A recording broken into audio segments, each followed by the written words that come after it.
এক দিদি আমাকে কমেন্ট করেছিল যে দিদিভাই তুমি কিন্তু রান্না করতে ভীষণ ভালোবাসো। আমি সেই দিদিভাইকে বলতে চাই যে হ্যাঁ, আমি রান্না করতে ভীষণ ভালোবাসি।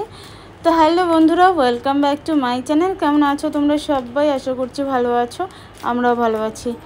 তো আবারও চলে আসলাম ছোট্ট একটা ব্লগ নিয়ে তোমাদের সামনে। তো তোমরা সবাই ব্লগটা দেখো, আশা করি তোমাদের ভালো লাগবে। আর আজকে যেহেতু শনিবার, তো শনিবারে আজকে কি রেসিপি করছে বলো তো?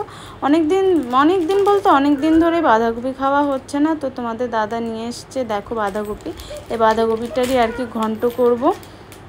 আর সকালবেলা করেছিলাম শুক্তো দিয়েই তোমাদের দাদা খেয়ে চলে গেছে দোকানে। এদিকে আলুটা ভেজে রেখেছি। তো দেখতে পাচ্ছ কতগুলো বাঁধাকপি দিয়েছে, আর একটুখানি বাঁধাকপি হয়ে গেছে, কত সুন্দর ভাজাও হয়ে গেছে, দেখতে পাচ্ছ?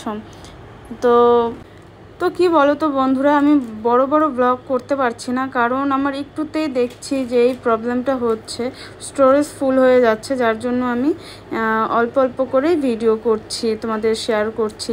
আর এদিকে দেখতে পাচ্ছ তোমাদের দাদা নিয়ে এসেছিলো রাঁধুনি ছিল না, রাঁধুনি নিয়ে এসছে, দেখি কি খুব নোংরা। পরে যে রোদে দিয়েছি, ধুয়ে আবার রোদে দেবো।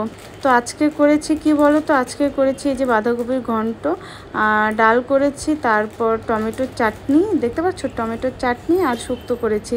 তোমাদের তো আগেই বললাম এই যে বাঁধাকপিটাও আমার সুন্দর ভাজা হয়ে গেছে।